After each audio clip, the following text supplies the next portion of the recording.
History in the making. Healing to be awakened. Yeah, you are the star of your story at Let's Talk and Grow with Miss Roshumba. My son is born on a Wednesday.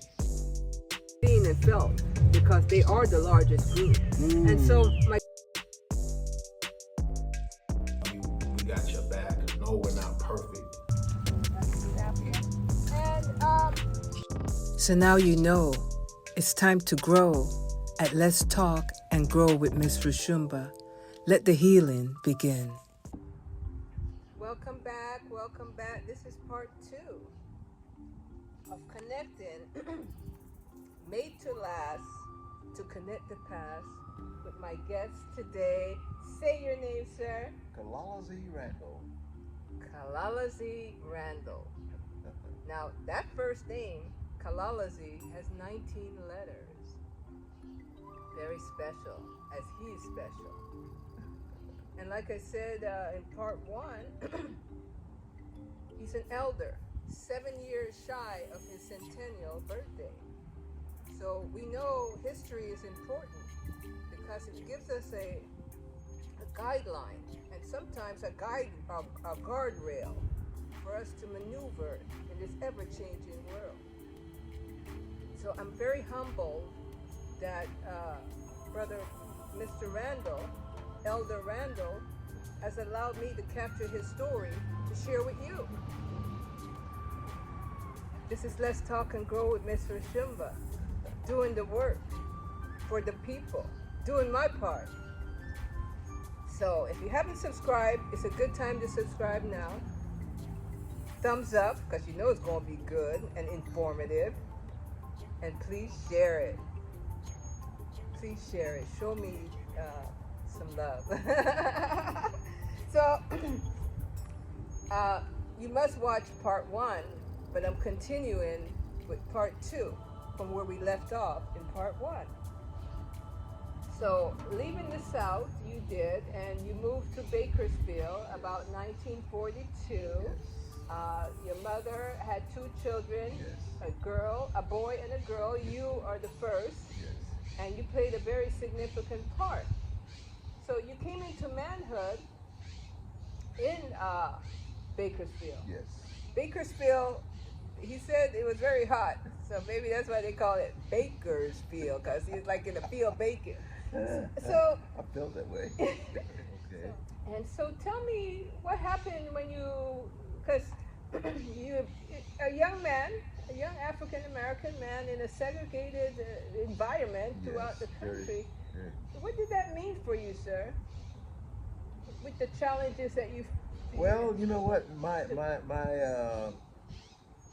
grandfather, who had a big part in my raising up, my mother was the baby of the family.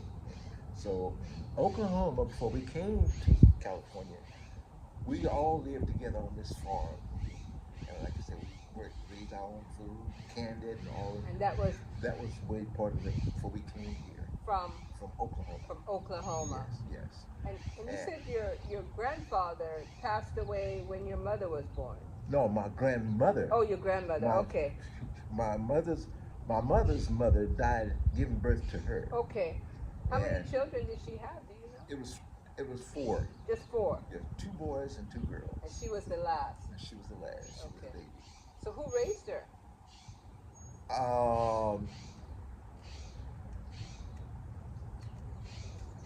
You know, I'm not sure. She was raised in Texas. Okay. And I don't really have a good understanding who raised. All I can remember is the time when I was a kid, and we lived together had a big old white house sitting several feet off the main road, and we had my grandfather and I guess I was about 4, 5, 6 years old in that area, and we'd always get in trouble because he'd be running through the house, and he was my mentor. Okay. Actually. Okay. And he was my father. And my mother, like I said, he never married after my grandmother died. Right. And somewhere along the line, they got connected. I have no idea how that happened. Yes. but she was my mom. I think she gave birth to me when she was 19, Okay. and it Now, was, didn't marry your father. no. Did you ever know your father? I just knew him as a man. He was one of those people that deserted us like a lot of people did at that time. At that time. Yes, and that's when my mom and my grandpa and her younger brother, because it's just a few years difference between her and her younger baby brother, Okay. and we all wound up. Same father? Huh? Same father? My grandfather? Yeah. No, my mother and her two. She had one sister and two brothers. No, I was just saying, No. you and your sister, same father? No. Okay. No. So she had you at 19. 19. She Okay. had my sister a year and a half later on. Okay. Yeah. Okay. Yeah. And so in time you all moved away from Yes. from Back east, I Yes. said Oklahoma, Oklahoma to California, to California. to Bakersfield, Yes. to where Brother Zito Francisco connected us with all the people he had brought back from Boley, Oklahoma to work on the farms. And that's when I Farms started in California. in California, Gotcha. picking cotton, whatever harvest was there, we did. So there was cotton picking in California. Ooh, I used at age of 17, I was doing 400 pounds a day. 17 years old. So sometimes we think that picking cotton was just in the South, Oh, but it was here in California. well, the difference between the crops in Oklahoma and California was the crops in Oklahoma was like that, and the cotton in California was like that. Higher, grow Bigger boulders and everything. I mean, they really you could get 100 pounds on one row. Wow. And the cotton bolls were much bigger, and that's why a lot of people migrated. That's why this became such a cotton industry right here. I didn't know that. Yes. That's huge to know, and maybe because the ground was still very fertile. It was not only that, it's hot. Okay, cotton So likes you heat. go to Arizona and California, that's one of the biggest cotton places you can go to in this part of the Oh world. my gosh. Yeah. Hey, you're learning. Yeah. You are learning. For So, those that love history, that's right. you're learning. So you became a young man in the 1940s. Yes. Bakersfield, California. Yes. Your mom moved out here and you Yes. worked and Right. so forth. So as a young youth, young youths have to go through their adolescence because it's a chemical change in the body. Yes. What people don't know, when a young man or young woman, you go through changes. Yes. Unbeknownst to us in a physiological understanding, or medical, I should say, Yeah. everyone must change. Yes. But the system always has it in for us when it's that time to occur, especially for young men. Yes. So what was it like for young African American men at that time? Well, I'll tell you what, it was hard to find any type of decent work.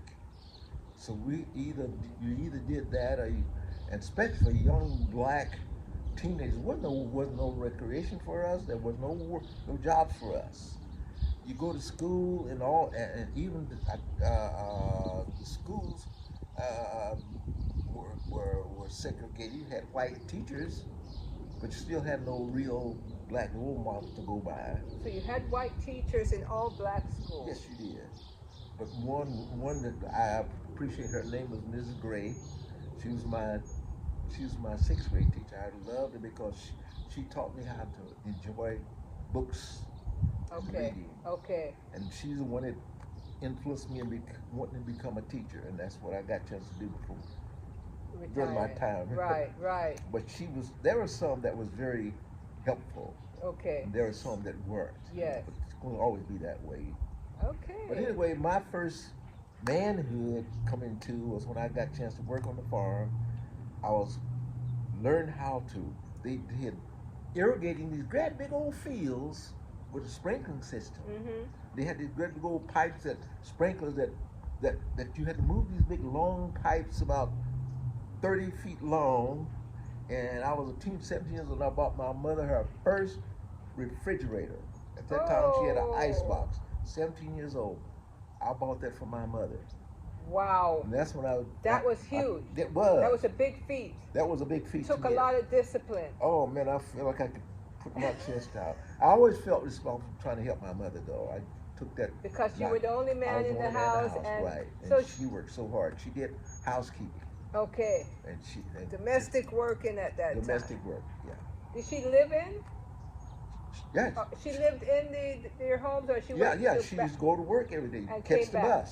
bus, and go to work. And that was in Bakersfield. In Bakersfield, yes. Okay, so did she know you were going to buy her that refrigerator? Oh no. You surprised her? Yes, I did. I sure did. What a wonderful young Yes. man you were. I could Yes. imagine what she felt that day. I always put her first, my little sister first, because I felt responsible. And like I said, on the day through the days, I'd work, and all the money that I made those 5 days went to the family. Yes. And the little money that I made at the end of the day on Saturday, the only work I have a day, Yes. that was my spending. That was yours.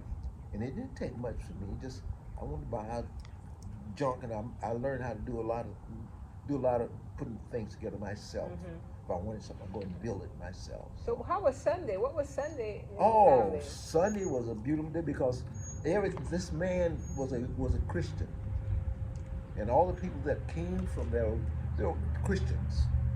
That's what church family. That's what So Christians, and on so Sunday Sundays, was a very spiritual yes, day. oh yes. And I want to go back a little bit. On Wednesday nights, we had prayer meeting. I don't care how tired you were, how much cotton pick you were. That little old church would be full of people praying for each other and singing the songs of victory Yes. under the Lord's time. Yes. And when Monday morning rolled around, you had to be up around 5 o'clock because you had to be at the field when the sun come up. Sunrise to sunset. That's right. And so church was a very important Yes. place in the community Yes, it for was. for collaboration of everyone. Yes, right. That's right. You know, spiritually, that's where one got their strength That's by right. connecting That's to right. God. And what do you think about now? You know, it's not as the foundation like it used to be in the community. Well, that's the problem. This is why people are failing, because you got to see, God says, always make me the first cake. Yes. You put him first and he'll bless you and everything else. I have proved that I gave my heart to God 70 plus years, and I found out over my life experiences and things like that, it works. Yes. And I proved it to my children. They see it, and some of them are doing the same thing. I get a chance to be with my first, second, and third generation on Sundays. Children. Okay, so Sundays even now. Even now. You are together. 2024, yes. You don't believe, come to our church here on Sunday, yes. still sitting side by side, still singing the songs of overcoming and being happy to be alive and enjoying life together. So there's been an old statement that if you pray together, you stay together. That's right. That's right. And that's all the hard times. Mm-hmm. But the churches have changed a lot. Yes. It's not like before. No, it's become more of a business. It is, and that's sad. And I think that's the effect. But I want you to know that's not everybody. God's gonna always have him a remnant. Exactly. And I am blessed to be part of that remnant. Handed down again from back there when I was a teenager coming up in Bakersfield. Yes. And we still carry on the same thing, and God is still blessing us and prospering us in that because we put him first. Ashe, amen.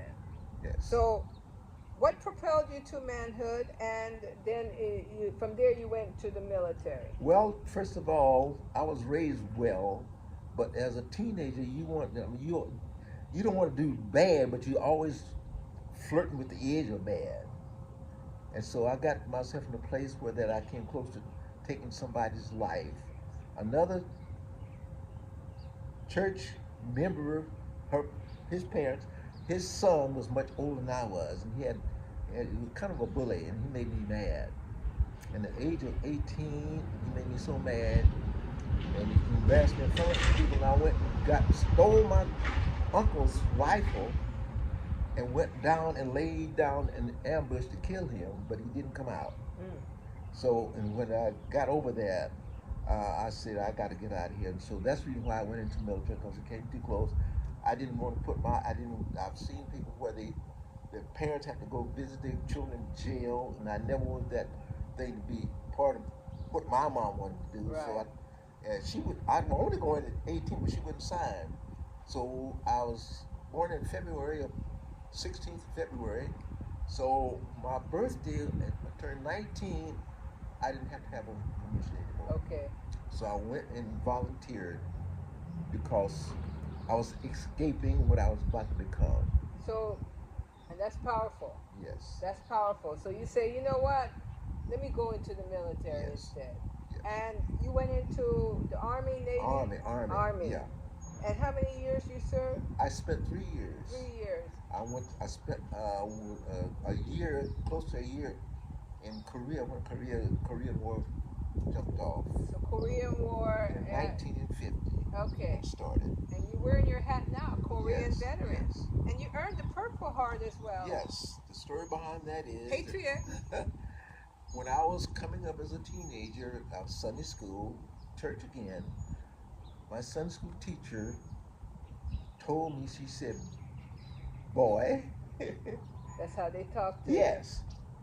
But you were young then. I was young. I was 19 years old. I just got through basic training, fixing to go overseas. They don't say young man, they say boy. She called me boy. Okay. Because that's the way she knew me when I was a teenager coming up with Okay. her children. Okay. She said, "Boy, I will be praying for you." And that thought of this godly woman praying for me Yes. blessed me in many of the tight, combative, close encounters with death. And when I got so scared, I remember that. I didn't pray for myself, but I remember her praying for me, and that gave me courage. Yes. And that got me through close combat places where I was about to lose my life. Look at that. And it gave me courage when I didn't have it, because I depend on her prayers. Yes. Because of the life that she lived. Yes. So when I finally got back, I came close to becoming a prisoner of war. I got hurt over there in North Korea. So you almost became a prisoner of war. Yes, very close. I drew I drew a diagram of what I faced and how I was rescued to a man yesterday in my Bible study. Wow. And I showed him how close I came to lose my life, Yes. and how God miraculously saved my life, and I made him a vow. Lord, my prayer was not like these long prayers you have in church. I said, God, if you spare my life, I want to be a good boy. That was my prayer. That was your prayer. And he did. To the tune of 9 decades and 3 years and 7 years shy of centennial. His prayer was answered. Yes. It was just a handful of us survived that combat experience. And so you were there fighting the Korean War on the behalf of America. Yes. So that's the highest honor that anyone could ever give, is the honor to fight for the country of their birth. In a segregated outfit. And it was segregated at the time. Yes. So I was in the last all-black division. division. Yes, 25th Division. You were and that was the last one of that time. Yes, they deactivated it. They would start deactivating in 51 and in 53 they completed done. But I did my tour. I was on my way back home now after I'd done it. I got hurt. I did 11 months, about 10 months on the front line. I got in the hospital, laid up in the hospital for recovery for about a month. And yes, they were in the process. That's when they started breaking up that regiment. It was the 25th Division, 24th Regiment. Wow. So when you came back to America after having given your time and almost, your life, Yeah. huh? I still faced it. So did you come back and get respect? what was it like? Did you Well, you feel know what? different? I went back. There was still stuff going on in the 50s, 53. There was still some things. They have a sly way of trying to camouflage it. They have their way of doing it. Yeah. You know, Camouflaging? yeah. They're segregational practices. Okay. They do it by denying you jobs and things. But you know what? I decided to make my own way, and I was responsible for breaking down a lot of the barriers after I got back. I told you, I gave my heart to God at the age of 23. I worked 7 years in youth authority, and then I finally got a job with the state prison system, Department of Corrections. And when I went there in Folsom in 1970, August of 1970, I became first black department head in the Department of Corrections at Folsom Prison. Folsom Prison. Folsom Prison. First black department head. Yes. In the Folsom Prison in a particular department. And I changed the order in that department. department. Wow. So, hey, I'm speechless, you see, because I am humbled that this gentleman here is not really well known like he should be. Because ultimately, when you come close to giving your life for a country, when you have lived in a situation that you had to always play defense. Yes, always. And, when you have been through all of that and made it to be where he's at now, total honor, total respect. And I'm even more happy, thrilled, honored to be sitting in his presence today. I find it a blessing to be with you too. Yeah, thank you so much. So, you're breaking barriers, and in the process, young people, hopefully you're watching, because, what it comes down to is that you had a choice in everything you did. It will always be that way. It's going to be here until you leave here. You have a choice. You have a choice. He's not going to make things. He's going to work through you, but you have to become a willingness to suffer, to let him work things out for you. And when you do, he worked out far better than you could. Exactly. Yeah, but what you do, you learn. You never leave the principles of what he teaches you and how to deal with all people. Yes. And like I said, I want to go back to Folsom Prison again. Yes. They had, at the time I started, they were still ravaging between the blacks and the whites. Okay. And they had all white officers just about working in key positions at Folsom. Like I said, I was the first black department head there, and they had a riot there. And they had to shut it down. The warden didn't know what to do. And he came over, a man was killed in my presence. A black inmate killed a white employee in front of my face, and he stepped across and tried to kill me, but I held my hand up like that, like it into a wall. God spared my life with him.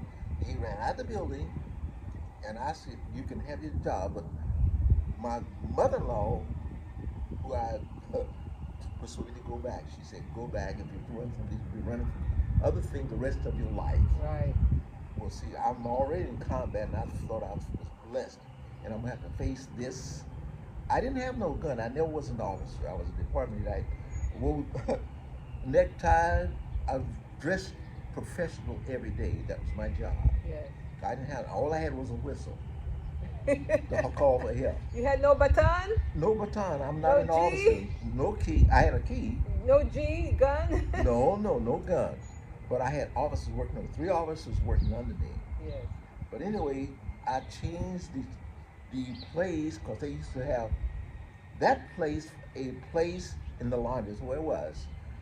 60 men working under one roof. I changed the whole scenario. I told everybody to leave because they used to use that place as a place of punishment. I changed the place to be happy to work here.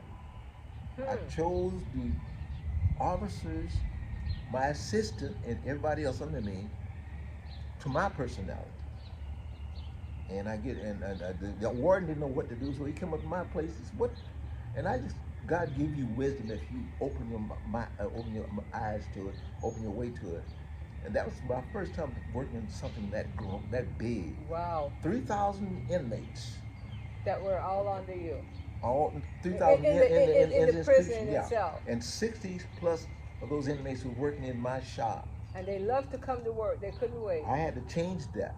What I did, they used to use that place as a place of punishment, so I changed the place to be honored and work there. Yes. And I told the warden, he was having it, and then in the prison yard, they got these gun towers about 2 stories above the ground. They got a controlled hexagon building out in the middle of the yard, and all these people were manned by white officers with attitudes against the minorities. And that's what started the riots in 70 in Attica and all them other places. I remember Attica. Yes. Yeah. It's supposed to have been a nationwide thing. But anyway, I told the warden, and I was only 42 years old At the time. at the time, and I just told the warden, let's go and take a walk. I let him walk, and I said, what do you see? He didn't see nothing. But I pointed out to him, I said, see, you got black, you got white officers there, you got white officers there, you got white officers out on there. I said, how would you feel if you were white and all black with the attitude you have today? And he said, aha, like that. Yes. So from that, he started changing everything. And the effects of it changed the mindset of the people. Through the mind that God uses, the little person that didn't think he had nothing to offer, but God chose me as he chose little Joseph to save. He did the same thing for me, and he does it for you too. And I changed the whole thing, and then by that, the reputation of this little man went all over the state of California. Look at that. And the inmates themselves, they say, it's a different aura here. Look at that. It's a different spirit here. Yes. And I had no problem of hiring people. I cleaned it. I said, nobody's forced to work. I want them out of here. And so I started getting people that want to work there.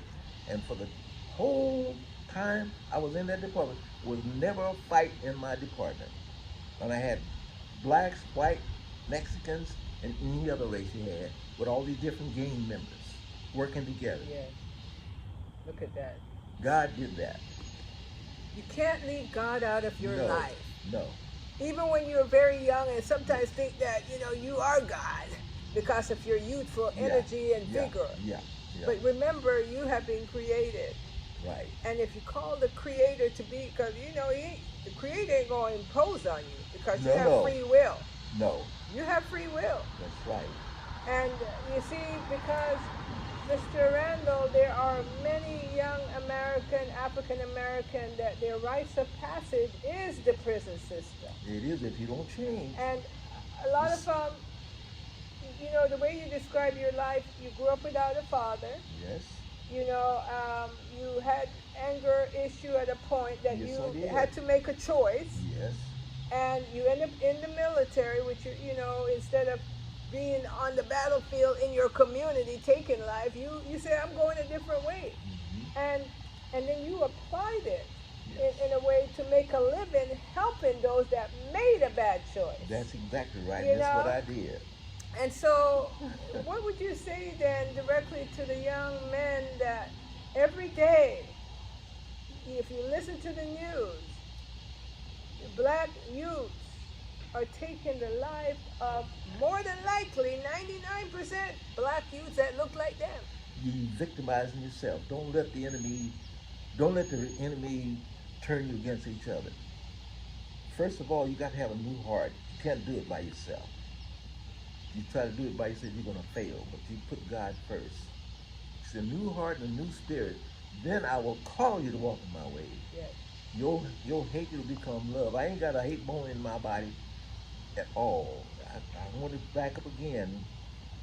I also married a godly young lady that God gave me.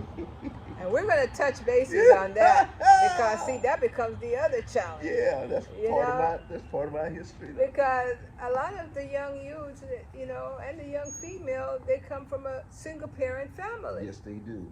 Yes, they do. You know, and I always want to say that's why what we're doing is so important, because we're making history. And he's taking his history and letting you know that everything had a tail. You know, there's Yes. a beginning. Yes. And so when you young people is now confronted with a challenge that almost every generation is confronted with. Yes. You know, our elder here says, choose God first. That's right. You may call God a different name, Allah, Elohim, Yah, but just know there's a power greater than yourself. Yes, exactly. And that's going to be your test. Yes. And how you handle it will determine the quality of your life. Yes. So part 2 is coming to a close. Now we're getting ready to go to the final part 3. We're going to dig deeper about his personal life, like his wife. Because you see, we have a challenge as people with marriage and Yes. love, and allowing it to last in time. So all parts of our life is affected by the challenges of living in this country. Yes. And I know you see this on most of my channel. It says Negro woman or Negro child. We're still recovering from the invisible challenges that we face. Our elder has talked about picking cotton. He's talked about what it was like growing up and not having anything to do because the society don't really want to see you, but yet you're here and you want to live. And when it came down to it, he made a choice, and people supported him in prayer. And when people are praying for you, it makes you feel kind of special. Sure. You know, even if they're not there, because prayer is power. Prayer is power, an invisible power. You see the wind lift the paper? Prayer is power. So, listen, subscribe, thumbs up, share, thumbs up, leave a comment. Because what we're doing is a selfless act. It's not about what we're going to gain, you know. I'm not going there to make a bunch of money. I'm doing it because I've left a legacy, children and grandchildren. And so has he. And as he sits here right now with so much knowledge, so much wisdom, so much blessing, you know, I hope you're humble, because now this is going in the stratosphere. Long after both of us, you know, I hope you will be circulating and learning what you need to. So, part 2 just completed at Let's Talk and Grow with Miss Roshumba. And now you know. We'll see you on the other side at part 3. Bless. So now you know it's time to grow at Let's Talk and Grow with Miss Roshumba. Let the healing begin.